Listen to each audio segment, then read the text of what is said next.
जय हिंद दोस्तों, वंदे मातरम। 22 फरवरी 2022 ये तारीख इसी साल की है। ज़्यादा दिन नहीं गुजरे हैं, करीब 6-8 महीने गुजर गए हैं। ये तारीख मैं इसलिए बता रहा हूँ कि इस तारीख को इमरान खान रशिया का दौरा करने के लिए पहुंचे थे। रशिया के दौरे पर जब वो मौजूद थे, उसी समय रूस ने यूक्रेन के खिलाफ जंग का ऐलान कर दिया था। हालांकि उन्होंने उसको कुछ मतलब ऑपरेशन ये ऑपरेशन वो नाम 10 तरह के दे दिए, लेकिन जो मोटी मोटी बात थी वो यही थी कि भैया जंग का ऐलान हो चुका था। भारत रशिया के खेमे में है, ये सभी को पता है।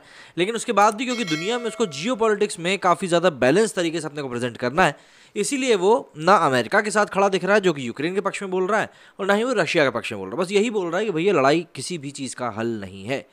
लेकिन क्या होता है कि जब एक मोहल्ले का कोई शैतान बच्चा होता है तो उसका काम क्या होता है?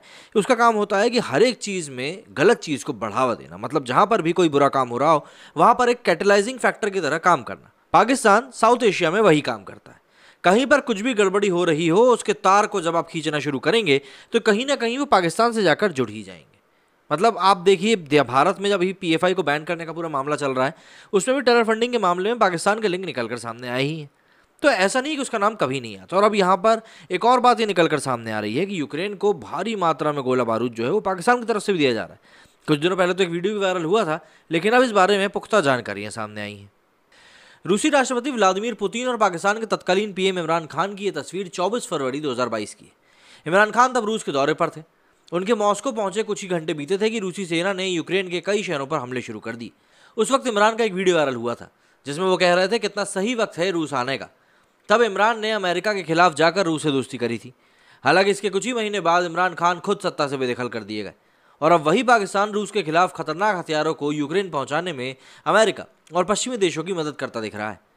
देखिए, geopolitical.info के मुताबिक 6 अगस्त से लेकर 15 अगस्त तक यानी 10 दिनों तक ब्रिटेन रॉयल एयरफोर्स की बोइंग C-17A ग्लोबमास्टर 3 को पाकिस्तानी हवाई अड्डे पर लैंड करते देखा गया। कॉल लाइट ZZ-173 वाले इस विमान ने यूक्रेन और रोमानिया जाने के लिए ईरान और अफगानिस्तान एयरबेस से होकर जाने वाले रास्ते के बजाय पश्चिमी एशिया के एयर स्पेस का इस्तेमाल किया। ये विमान 77,000 किलोग्राम भार तक ले जाने में सक्षम है। इतना ही नहीं, रिपोर्ट में पाकिस्तान एयरफोर्स में भी कई विमानों के रोमानिया हवाई अड्डे पर लैंड करने की बात कही गई। हालांकि अब तक ये बात साफ नहीं हो पाई कि इन विमानों में कौन कौन से हथियार भेजे गए हैं।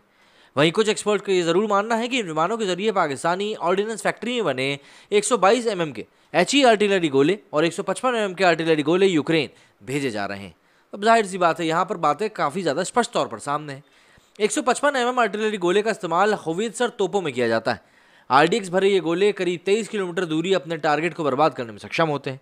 बम गोले बनाने वाली कंपनी MSM ग्रुप के मुताबिक दुनिया के 18 देशों की सेना इसका इस्तेमाल करती है। ठीक इसी तरह 122 mm HE गोले 15 किलोमीटर की दूरी तक टारगेट करने को जाने जाते हैं। 60 से भी ज़्यादा देशों की सेना इस गोले का इस्तेमाल करती है। अब देखिए, यूक्रेन जंग शुरू होने के बाद पाकिस्तान कूटनीतिक रूप से रूस और चीन के करीब था। इसके बाद अप्रैल 2022 में इमरान खान की सरकार गिर गई और शहबाज शरीफ PM बने। इसके बाद 11 अगस्त को पाकिस्तान के सेना प्रमुख कमर जावेद बाजवा ब्रिटेन पहुंचे। रिपोर्ट के मुताबिक इस दौरान वे न सिर्फ ब्रिटेन के बड़े अधिकारियों से मिले बल्कि यूक्रेन के सीनियर अधिकारियों से भी उनकी मुलाकात हुई। अगर हम बाजवा के दौरे से क्या कुछ बदला इसको समझें तो दौरे के कुछ ही दिनों बाद यूक्रेन के विदेश मंत्री दिमित्री कुलेबा ने कहा कि जंग के बुरे वक्त में यूक्रेन को पाकिस्तान का साथ मिला है। पाकिस्तान के साथ रिश्तों में काफ़ी संभावना है और इन्हें तलाशा जाना चाहिए। इसके बाद पाकिस्तान मूल के यूक्रेनी बिजनेसमैन मोहम्मद जहूर ने रूस के खिलाफ लड़ाई में यूक्रेन सरकार को 2 फाइटर जेट खरीद कर दी। जनरल बाजवा पहले पाकिस्तानी सेना प्रमुख हैं जिन्हें रॉयल मिलिट्री अकादमी सैंडहर्ट के पासिंग आउट परेड के दौरान ब्रिटेन की रानी के संप्रभु प्रतिनिधि होने का सम्मान दिया गया है। 20 अगस्त को अमेरिकी सेंट्रल कमांड के कमांडर और बड़े सैन्य अधिकारी जनरल माइकल एरिक कुरील ने पाकिस्तान का दौरा किया। इस दौरान दोनों के बीच सुरक्षा सहयोग की बातचीत भी सामने आई। अब इसके बाद अगर हम लोग वैश्विक स्तर पर जियोपॉलिटिक्स में आए बदलाव के नए संकेतों को देखें तो उनको आप 5 घटनाओं समझ सकते हैं।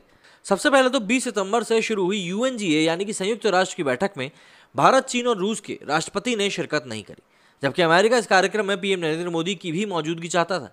UNGA बैठक में अनौपचारिक तौर पर पाकिस्तान के PM शहबाज शरीफ से अमेरिकी राष्ट्रपति जो बाइडेन की मुलाकात हुई।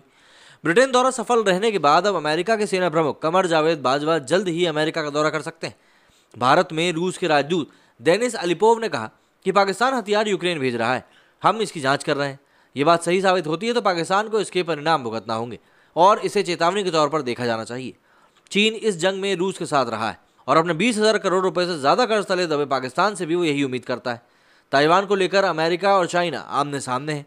ऐसे में वो चाहता है कि पाकिस्तान अमेरिका और पश्चिम देशों से दूर रहे। जियोपॉलिटिका.info की रिपोर्ट के मुताबिक पाकिस्तान सरकार ने देश की कमजोर अर्थव्यवस्था को देखते हुए दो बड़ी जिम्मेदारी कमर जावेद बाजवा को सौंपी। पहली, फाइनेंशियल एक्शन टास्क फोर्स के प्रतिबंधों को कम करने की जिम्मेदारी। दूसरी, नई जियो आर्थिक नीति अपनाने की जिम्मेदारी। अब देखिए, 1990 का दौर था जब सोवियत रूस ने टूटकर नया देश यूक्रेन बना। तब भारत ऐसा पहला देश था जिसने दिसंबर 1991 में यूक्रेन को देश का दर्जा दिया। भारत और यूक्रेन के बीच 17 द्विपक्षीय समझौते भी हुए, लेकिन जब बारी दोस्ती निभाने की आई तो यूक्रेन ने पाकिस्तान का साथ दिया। अब देखिए, कब कब यूक्रेन ने भारत का विरोध किया उसको भी जान लेते हैं, क्योंकि भाई यहाँ पर कोई भी दूध का धुला हुआ नहीं है। बात करें साल 1998 की, तो तत्कालीन पीएम अटल बिहारी वाजपेयी के नेतृत्व में भारत ने परमाणु परीक्षण किया। उस वक्त यूक्रेन ने 25 देशों के साथ मिलकर भारत का विरोध किया था। यूक्रेन ने भारत के खिलाफ संयुक्त राष्ट्र के उस प्रस्ताव का समर्थन किया था जिसमें परमाणु परीक्षण रोकने की बात कही गई थी। वहीं कश्मीर मामले में भी यूक्रेन ने कहा कि इस मामले में संयुक्त राष्ट्र संघ को हस्तक्षेप करना चाहिए, जबकि भारत इस मामले में किसी तीसरे पक्ष का हस्तक्षेप नहीं चाहता था। और सबसे बड़ी बात, भारत बहुत हद तक डिफेंस डील के लिए रूस पर निर्भर है। ठीक उसी तरह पाकिस्तान यूक्रेन पर निर्भर है। लंबे समय से पाकिस्तान यूक्रेन का कस्टमर रहा है। 2017 में भारत के विरोध के बाद भी यूक्रेन ने पाकिस्तान को 320 T-80 टैंक भेजे थे। अब देखिए, यहाँ पर एक और बात ये आ जाती है कि मतलब कई सारी चीज़ें हैं जो कि भारत और यूक्रेन को आज की डेट में काफ़ी दूर कर रही हैं। लेकिन जिस तरीके का माहौल इस समय बना हुआ है, प्रत्यक्ष तौर पर कभी भी आप यूक्रेन का विरोध नहीं करना चाहेंगे, और अगर आप करते हैं तो चीज़ें वहीं पर सरासर रुकती हुई भी दिखाई देंगी। तो ऐसे में क्या कुछ हो सकता है, क्या कुछ नहीं हो सकता, इसके ऊपर इफ एंड बट वाली बातें की जा सकती हैं, लेकिन मोटे मोटे तौर पर ये बातें कहीं ना कहीं आपको बेमानी से ही समझ में आएंगी। तो ऐसे में आज की डेट में अगर पाकिस्तान यूक्रेन के साथ खड़ा है तो इसमें उसका पर्सनल फ़ायदा है, और साथ ही साथ जिस तरह की आर्थिक हालात इस समय पाकिस्तान के हैं उनको देखते हुए एक बात होता है कि पाकिस्तान कुछ ना कुछ बदलाव ज़रूर चाहेगा जिससे कि उसके हालात आने वाले दिनों में सुधर सकें। और अगर वो नहीं सुधरते हैं तो ऑब्वियस सी बात है, उसके सामने बहुत बड़ी बड़ी समस्याएं हैं जो कि सर उठा के बैठी हुई हैं। ऐसे में उनको कुछ ना कुछ डिसीजन तो जल्दी ही लेना होगा, और शायद अब वो एक डिसीजन में पहुँच भी चुके हैं कि अब वो ना रशिया की सुनेंगे, ना चाइना की सुनेंगे, ना अमेरिका की सुनेंगे। वो बस उसकी सुनेंगे जो उनके सामने पैसा देगा। अगर जो पैसा दे रहा है वो उसकी बात मानकर, मतलब गलत शब्द तो नहीं कहना चाहूँगा, लेकिन वही बात है, जिसकी लाठी उसकी भैंस वाला काम यहाँ पर चलने वाला है। लाठी की जगह यहाँ पर बस होगा पैसा, और भैंस की जगह कौन होने वाला है ये आप देख सकते हैं। मेरे स्टूडियो फिलहाल इतना ही। आप लोगों को क्या लगता है पाकिस्तान की इस पूरी जो एक हरकतें चल रही हैं उनके ऊपर, मुझे कमेंट सेक्शन में ज़रूर बताइएगा। मेरे स्टूडियो फिलहाल इतना ही। जय हिंद, जय भारत।